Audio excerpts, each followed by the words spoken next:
Mummy ಅಡುಗೆ ಏನು ಮಾಡ್ತಿದ್ಯಾ? ಮನೆಯಲ್ಲಿ ತರಕಾರಿ ಎಲ್ಲ ಏನೂ ಇಲ್ಲ, ಖಾಲಿಯಾಗಿದೆ. ಆಮ್ಲೆಟ್ ಪೌಚ್ ಗ್ರೇವಿ ಮಾಡ್ಕೊಡ್ಲಾ? ಓಕೆ.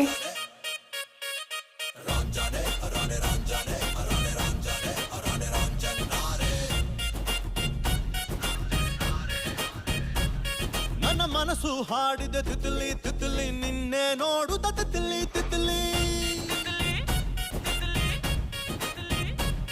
ನನ್ನ ಮನಸ್ಸು ಹಾಡಿದ ತಿತ್ಲಿ ತಿತ್ಲಿ ನಿನ್ನೆ ನೋಡುತ್ತ ತಿತ್ಲಿ ತಿತ್ಲಿ.